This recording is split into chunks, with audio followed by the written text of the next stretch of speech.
É interessante, eu lembro que ao longo dessa semana teve um momento que eu citei a Berenice, eu vou citá-la novamente.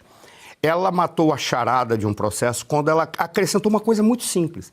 Ela disse, veja, muito provavelmente ele está adiando, está evitando ou fazendo delações estranhas porque ele está protegendo quem pode lhe proteger. O que isso pode ser? Tomando este fato, tomando essa análise, essa percepção da Berenice como aquilo que mais corresponde à realidade da minha perspectiva, fica muito claro agora que certamente está exposto para o Brasil que o Alcolumbre ou qualquer outra personalidade deste calibre não tem mais capacidade de protegê-lo, porque está envolvido de uma maneira tal que qualquer ação que porventura eles façam o colocará diante do baile que eles não podem dançar mais. Aí é que está o grande detalhe. Aí você tem uma situação em que quando você olha o Paulo Gonet, vamos colocar de uma maneira muito clara, o Paulo Gonet, eu acho que é a partir de 3 pessoas, né, que você configura uma sociedade anônima, eu acho que é esse o termo que deveria ser dado para evitar processos. Mas o Paulo Gonet, ele faz parte do grupo. Ora, muito provavelmente o Paulo Gonet está dentro de uma seguinte perspectiva. Eu, de certa forma, posso aprovar e mando o pepino para o André Mendonça. E o André Mendonça vai e faz o discurso dele. Isso é dar muita trela para o André Mendonça. Então vamos fazer o seguinte, a maior probabilidade, da minha perspectiva, é ele rejeitar também. Não porque ele quer provas substantivas. Quais são as provas substantivas? Me parece que, no caso, é apenas uma coisa. Entregar realmente os dados comprobatórios que envolvem o Alcolumbre, dizer onde está o dinheiro e dizer qual é o volume de dinheiro que tem. É isso que tem que ser feito, porque é a única coisa que falta. A Polícia Federal já sabe de tudo. São muitos celulares, são agentes muito bons. Tem um serviço de inteligência que está integrado, eles têm informações externas. Em síntese, eles já sabem de tudo. O que eles precisam é apenas aquela cereja do bolo para dizer, agora o bolo está completo, não tem mais como alguém questionar. De qualquer perspectiva que se olha, a gente tem um elemento completo. Independentemente da forma como ele estiver ou daquilo que ele está sentindo, uma conclusão ele vai chegar. Porque é o sinal, é o indício e é a simbologia de tudo que ocorre. Qual é a conclusão? Para todos chegará a certeza de que o crime compensa. Basicamente é isso.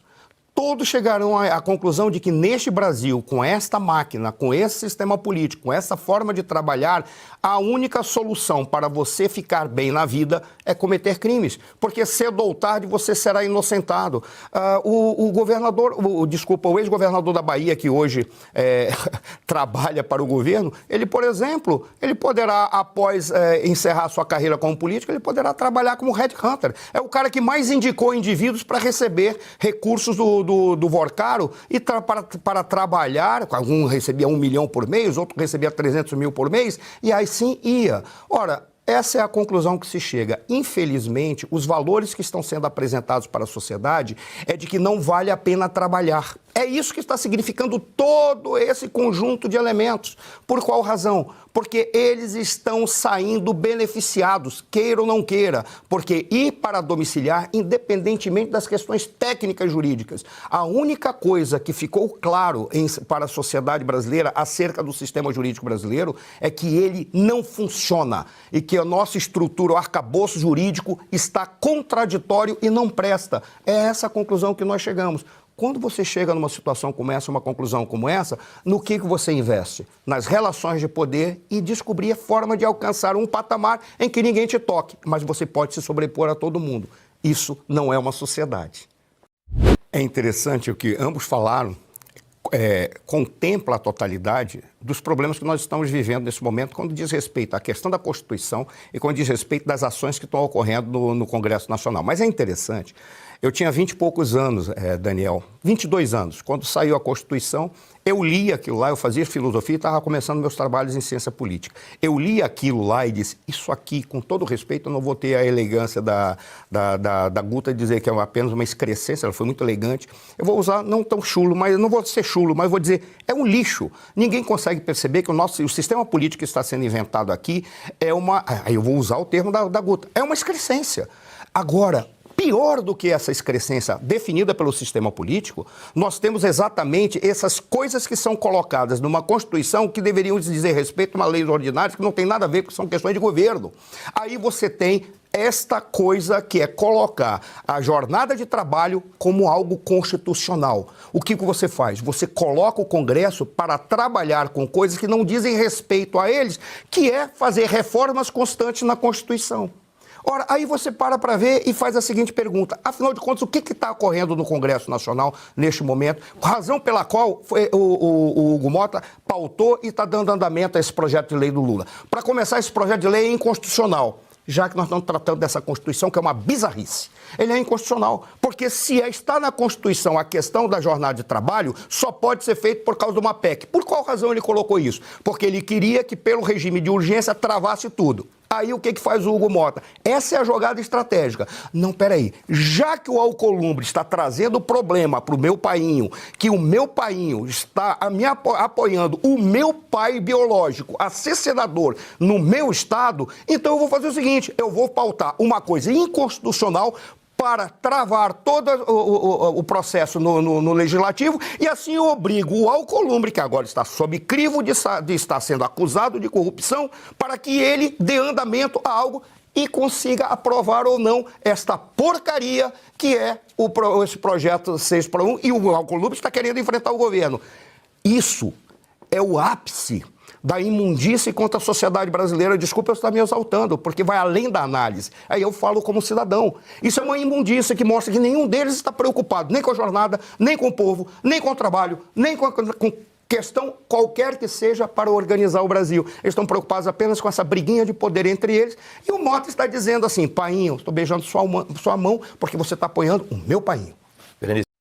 Por incrível que pareça, mesmo que venha do Alcolumbre, ele está certo nessa afirmação. Não cabe ao Senado ser apenas um carimbador, eu não sei se é esse o termo, carimbar aquilo que vem da Câmara. Deveria ser, se nós tivéssemos um legislativo adequado. O que seria um legislativo adequado? Nós deveríamos ter um Senado pensando no equilíbrio entre os estados, avaliando aquilo que vem do povo por intermédio da Câmara dos Deputados, sendo uma Câmara revisora. E não uma Câmara que faz a mesma coisa que a Câmara dos Deputados fazem, só que custando muito caro, porque são 81 senadores com 50 cargos comissionados para fazer um monte de coisa que não vale nada. Ou seja, fazer a mesma coisa que a Câmara quer. Quer ver um exemplo? Se você quiser travar tudo no Brasil, e é o que está acontecendo agora, você faz uma proposta, suponhamos, sobre a pintura pela tinta verde. O que faz? Você começa um projeto de lei na Câmara, aí o Senado pega e diz assim, eu também quero fazer o mesmo projeto de lei. Coloca no Senado, você trava ad eterno, porque vai ter que sair de um para o outro à medida que for encerrado o processo de aprovação desse projeto de lei. Como é que você faz? Como é que você tem uma situação como essa? Aquilo que ele falou está certo. O problema é que veio do Alcolumbre. Então, mais uma vez, a Berenice ela foi precisa, ela consegue achar os termos adequados. É um processo de chantagem. O que nós temos é apenas uma jogatina de chantagens. É isso aí, é o que está resumindo essa situação. Por que pareça, todos nós sabemos quem vai definir isso. Eles já deram nome. Antigamente se chamava autoridade, né? Agora é a Agência Reguladora de Proteção de Dados. Ou seja, estará neste grupo. Daniel, o objetivo é muito simples. Eles colocam num grande pacote aquilo que valorativamente é bem aceito pela sociedade. A proteção da mulher, a proteção da dignidade, a proteção da honra, a proteção de tudo aquilo que nós defendemos. Ponto. Mas eles colocam isso de uma forma superficial e acessória em relação àquilo que eles querem, que é o mais importante da perspectiva deles. Qual é? Regular as redes e controlar aquilo que eles podem considerar como terrorismo, ameaça à democracia, ameaça ao Estado Democrático de Direito. E quem vai fazer a avaliação disso? Essa agência reguladora, que está vinculada ao governo, porque está vinculada ao Ministério da Justiça. Em síntese, o que eles estão criando, basicamente, é uma única coisa. Nós já tivemos o Ministério da Verdade, que foi criado dentro da AGU, como uma agência. Aí criamos o Ministério da Propaganda, que é o Ministério da Propaganda. Era a antiga SECOM. Continua como SECOM.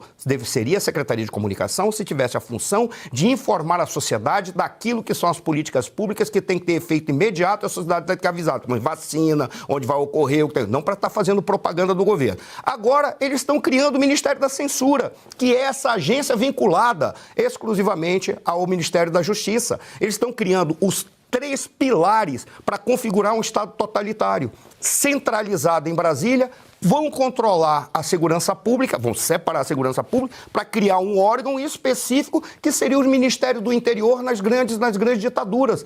Esse é o mote do raciocínio estratégico deles. Aí você pergunta, o problema aí não está na questão dos valores que eles podem falar, que são compartilhados pela sociedade. A questão está em como controlar e fazer a censura em torno daqueles elementos que são subjetivos. O que define o Estado Democrático de Direito? O Estado Democrático de Direito só existiria se você entender a democracia como ela é. Democracia não é o governo do povo, pelo povo e para o povo, tal qual falou Abraham Lincoln. Ele falou isso porque ele estava empolgado. A democracia é o controle que o povo tem sobre os seus governantes, porque o povo nunca governou, não governa e nunca vai governar. Ele tem que controlar. Como é que ele controla? Por intermédio de instituições que impedem que um governo centralize todo o sistema de informação para impedir o povo se manifestar, que é o que eles estão fazendo. Ou seja, eles não estão preocupados em defender o Estado Democrático de Direito nem a democracia. E o que eles querem é impedir que ele se consolide. Porque se consolidasse isso, jamais existiria essa agência reguladora que eles estão criando para definir o conteúdo de redes sociais. Eu sempre tenho falado que há 3 tecnologias que definem o século XXI. Inteligência artificial, blockchain e Web3.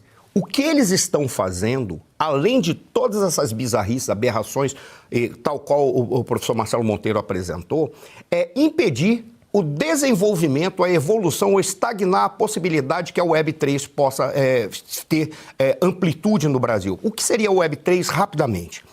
Quando começou a internet, a web, e você não tinha tecnologia suficiente para permitir algo que fosse além daquela troca de mensagens, demorava para ter o texto. Aí a tecnologia evoluiu, passou a permitir imagens, passou a permitir uma série de coisas, mas o custo era muito caro, razão pela qual todas as informações ficavam concentradas em determinados grupos, determinadas empresas. A tecnologia evoluiu a um ponto tal em que ela permite que um indivíduo sozinho, utilizando a tecnologia da internet, possa ter o seu próprio banco, o seu próprio provedor. Ele é uma coisa autônoma. O que eles estão fazendo é retroceder e estagnar na Web 2, porque eles querem a centralização e o controle total. Sabe o que isso significa? A destruição do processo tecnológico evolutivo. Além de tudo, buscando o controle da sociedade e impedindo que haja uma livre manifestação, eles vão impedir o avanço tecnológico. O que vai acontecer? Nós vamos ficar a reboque também na tecnologia de tudo aquilo que foi desenvolvido pelo mundo. Infelizmente, é esse o absurdo que eles estão gerando. Bom, isso mostra o caráter não do Jannone, mostra o caráter deste governo, do PT e da campanha que virá. O que o Jannone faz é uma técnica, que é a técnica da verossimilhança, ou seja, não interessa você trazer a verdade, o interessa é você trazer a probabilidade de algo que poderá acontecer. Aí você torna-se proativo, você domina a pauta e ocupa o espaço, não dando tempo para que ninguém possa, de alguma maneira, colocar pautas que são relevantes, porque todo mundo fica ou respondendo à porcaria que ele criou, ou então fica a reboque de se justificar, tentando entender o que aconteceu. A grande questão que tem é que está demonstrado aí que o que o Jannone vai fazer é nada mais, nada menos que produzir fake news. Não adianta vir dizer que não é mentira, porque ele usa adequadamente o termo pode. O poder é um condicional. Mediante determinadas condições, ocorrerá aquilo. A questão toda é que isso domina o imaginário e o processo de entendimento por parte daquele que tá lendo. Aí fica a grande questão. Foi criada um sistema chamado fake news, que não existe, não existe normatividade sobre tal, não está configurado na legislação, mas, no entanto, isso foi usado para adotar qualquer procedimento contra os opositores ou contra os bolsonaristas ou contra a direita no Brasil, mediante o fato de que aquilo que nós estávamos falando, aquilo que a direita estava falando, não era mais verossimilhança, era uma mentira configurada, o que não é o caso. E criou-se um sistema de perseguição em cima disso. A pergunta que se faz é, e aí, TSE, o que você vai fazer em relação a essa forma de assumir, a isso que foi assumido, de que a campanha desse ano será uma campanha permeada por mentiras, ou no termo elegante, fake news. Mesmo porque o que o Janones falou é que ele está se lixando para o baixo nível, está se lixando para o fato disso não ser verdade. O que interessa é apenas a vitória. Ele só faltou dizer, eleição não se ganha, eleição se toma. Só para concluir, eu fui vítima do Janones. Eu estava numa outra rede, aí eu apenas fiz o seguinte comentário. Olha, o Janones é um homem que está se mostrando violento por causa disso. Eu recebi 1.680 ofensas vindas dos grupos dele. Aí ele percebeu que ele estava me tornando uma personalidade conhecida nacionalmente inteiro. Aí ele deu uma ordem para pararem de me ofender. Mas é assim que ele trabalha. Esse é o modus operandi deste senhor. Infelizmente, é nisso que está resumida nosso governo, está resumida as nossas eleições. É interessante, Daniel. O primeiro não vamos nem analisar o conhecimento histórico que o Lula tem. O Lula, na realidade, dificilmente tem qualquer conhecimento. Ele não tem erudição, ele não tem cultura, dificilmente ele consegue fazer uma conexão lógica adequada. Normalmente, o que ele não trabalha nem na técnica da verossimilhança do Janones. A técnica dele é diferente. Ele simplesmente olha para a realidade e fala aquilo que ele quiser falar. Por quê? Porque ninguém vai se contrapor à inverdade que ele está apresentando ou à mentira que ele está pretendendo. Mas tem um dado que é bem interessante. Ora, se você pegar o fato que ele narrou historicamente inadequado, nós poderíamos fazer um paralelo para a atualidade. E o paralelo que seria feito é o delator a quem ele disse que foi enforcado, que não foi, recebeu benefícios, nós poderíamos comparar aqueles delatores no processo que julgou o Jair Messias Bolsonaro. Além disso, nós poderíamos utilizar que se é para identificar que havia um tirano ou um conjunto de tiranos que estava massacrando a sociedade, os tiranos daquela época hoje corresponderiam aos tiranos que estão no STF juntamente com o governo Lula. Esses são os tiranos que estão massacrando a sociedade brasileira. E se nós tivermos que ver quem é o Tiradentes, aquele que realmente foi enforcado, o enforcamento atual decorre da tortura ao qual está sendo submetido Sua Excelência o presidente Jair Messias Bolsonaro. Ele seria o Tiradentes. Então dá para pegar esse mesmo paralelo, apenas dizendo para o Lula que, além de ignorante, o senhor fez a comparação e a analogia errada. Se o senhor fizesse a analogia correta, o senhor teria visto quem são as verdadeiras personagens do momento atual, comparativamente com aquele momento da Inconfidência Mineira. Daniel, são alguns pontos. Primeiro, eu vou lembrar de uma época em que eu trabalhava com consultoria em relações internacionais e, inclusive, eu participava, eu acompanhava determinados eventos. Lá havia algo que todos os consultores identificavam. Normalmente, os países com governos tirânicos, autoritários, corruptos e países pobres, eles se apresentavam com um requinte do luxo. Sempre era assim. Razão pela qual a gente sempre brincava. Nós vamos ficar pouco tempo, mas o tempo suficiente para degustar das iguarias que estarão nesses eventos. Porque eles vão tirar o máximo que eles podem tirar do povo para poder entregar na festança que eles querem apresentar. Isso falávamos criticamente entre nós, mas jamais manifestávamos. Mas essa é a perspectiva que já fica muito clara para aquele que está recebendo. Esse é o primeiro ponto.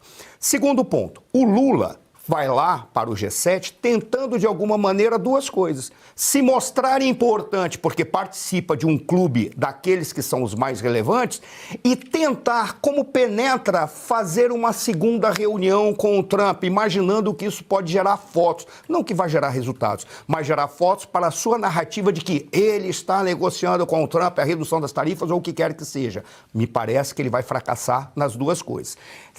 Ir para o G7 seria interessante, porque esse é um papel de um chefe de Estado. O grande problema é que, além de chefe de Estado, ele é chefe de governo, porque nós vivemos sob o presidencialismo.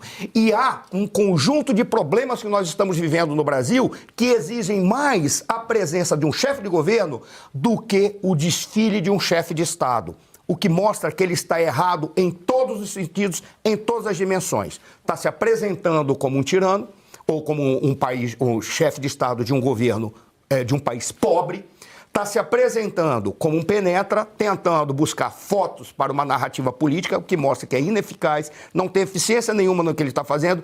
E terceiro, ele não está cumprindo a única coisa que ele deveria estar fazendo agora: governar o Brasil, apresentando políticas adequadas, economizando e mostrando para a sociedade caminhos que poderiam ser feitos. Ele, em síntese, ele é um incompetente em todas as dimensões possíveis da política.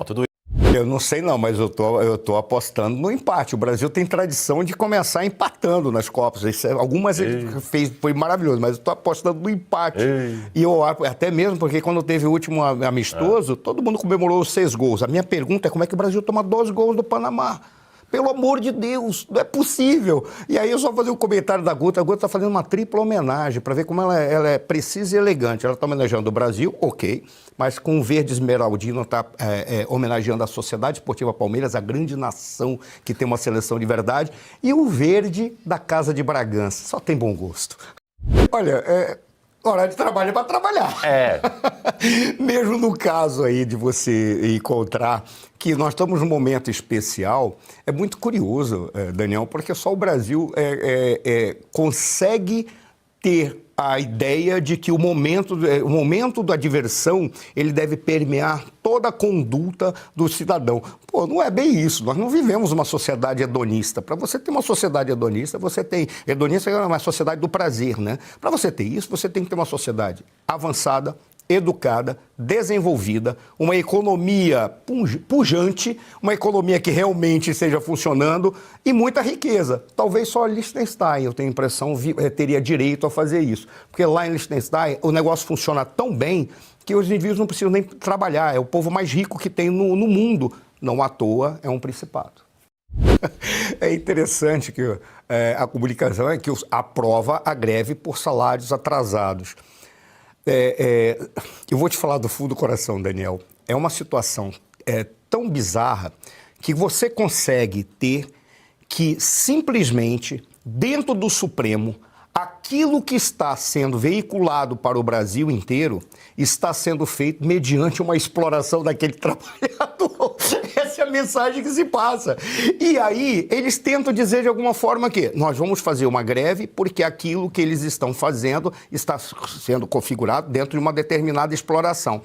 Em síntese, do fundo do coração, nós vivemos, talvez, aquilo que melhor configura o teatro do absurdo do Franz Kafka. Com relação à nossa direita, ali nós vivemos o livro do O Processo. É um processo que ninguém sabe do porquê, para quem é o acusado, porque cometeu o crime, ninguém sabe qual é o crime, nada. A direita sofre o processo. A oposição, ela sofre nada mais, nada menos que a metamorfose. Nós fomos tornados, a oposição, em baratas. É isso que nós viramos. E o povo é o artista da fome. É um artista que tenta sobreviver diante dos absurdos. E aí, quando a gente olha uma situação como essa, em que a greve dos salários atrasados em relação àqueles que transmitem, fazem a comunicação do Supremo, eles são artistas da fome, dentro inclusive daqueles órgãos que estão permitindo que o Brasil se torne o teatro do absurdo do Kafka. É a única manifestação que eu poderia fazer, porque tecnicamente não tem nem como você analisar, pelo menos da minha perspectiva. Eu vou ser bem sincero, eu não entendi bem o que o governo está chamando aí de a preocupação com a responsabilidade fiscal. E razão pela qual ele quer impedir as pautas bombas, porque ele sabe, não é que vai cair no colo do próximo governo. Essas pautas vão cair agora como narrativa ou como propaganda eleitoral. É interessante que quando ele vai ao STF argumentando que isso deve ter um impedimento, porque essas pautas podem simplesmente trazer um problema em relação à responsabilidade fiscal, ele simplesmente está dizendo que ele foi contraditório ao longo dos 4 anos de governo, porque a única coisa que ele não teve foi responsabilidade fiscal. E agora ele está preocupado com as pautas que estão sendo colocadas. Mais uma vez, se você observa, nós estamos vivendo uma das maiores tragédias da nossa história. Porque o que está ocorrendo é o executivo junto com o judiciário proporcionando uma tirania perfeita, segundo Montesquieu, porque é pela aliança com esses dois, trabalhando contra lideranças no legislativo que querem, de alguma forma, tirar proveito do processo eleitoral que vem aí. Simplesmente o que você tem é uma configuração da tragédia brasileira, razão pela qual, pelo amor de Deus ao povo brasileiro, pensem muito bem o que vocês farão em outubro e ao longo do mês de outubro, que será o primeiro e o segundo turno, porque nós temos o dever de retirar aqueles líderes que não servem para conduzir o processo político brasileiro. Inicialmente, Daniel, eu vou pegar a expressão que a Guta apresentou, que eu achei maravilhosa, em referência ao agronegócio. É a locomotiva do Brasil, ponto final. Apenas fazer esse elogio, que essa expressão ela consegue configurar a nossa realidade econômica e exatamente quem está produzindo para tornar o Brasil um país capaz de se autossustentar. Mas com relação a isso que TCU aprova com ressalvas contra o governo Lula, é interessante que se você entrar tecnicamente, você vai chegar à primeira questão, que aí é uma questão apenas gramatical, de linguagem. Como é que eu aprovo com ressalvas? Ah, não, isso é técnica jurídica, uma técnica política, perfeito. Não.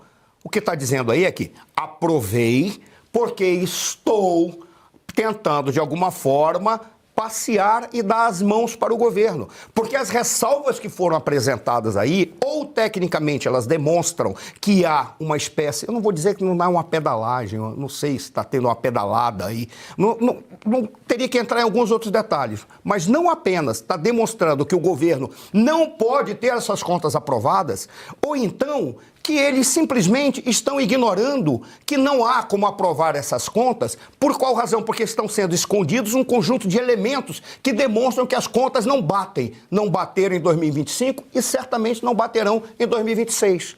Basicamente é isso. É apenas uma questão, eu acho que o tempo está passando e eu estou ficando cada vez mais com problemas cognitivos, em especial quando eu vejo o governo se manifestando e tentando se justificar ou explicar aquilo que ele faz. Você realmente fica com problema cognitivo. Tudo que o Lula faz é voltado para a propaganda eleitoral. Ele passou 4 anos fazendo promessas, não governando adequadamente, jogando a culpa para terceiros. No caso, muitas vezes ele jogava a culpa para o governo anterior. Agora, ele joga a culpa não apenas para o governo anterior, mas para o Centrão. Por quê? Porque ele perdeu o controle do Centrão depois que, após fazer aquela coligação que foi de Boitatá a Curupira para chegar ao governo, ele simplesmente viu que com o Centrão não se mexe, porque você não chama o diabo para dançar imaginando que a dança encerra quando você quer parar. A dança encerra quando o diabo quer, e não, inclusive, quando a música para. E aí ele simplesmente joga para o Centrão. Aí o que ele faz agora? Lula está dizendo que o PT, o seu governo, ele joga pelo Brasil. Não, não, não. Se ele quisesse jogar pelo Brasil, ele cometeria um único ato de grandeza do seu governo atual. Ele renunciaria. Até mesmo porque, com a ascensão do vice-presidente da República, certamente o Brasil não iria produzir nada, ficaria parado, mas é melhor parado do que num processo de autodestruição. Aí ele joga, mais uma vez, pegando aquilo de bom que foi feito pelos outros, se apropriando para fazer propaganda eleitoral. O governo Lula é única e exclusivamente uma propaganda eleitoral. Essa é a razão pela qual ele só passa o tempo inteiro ou viajando ou produzindo inverdades sobre a governança, sobre os problemas do Brasil e sobre os verdadeiros culpados dos seus erros.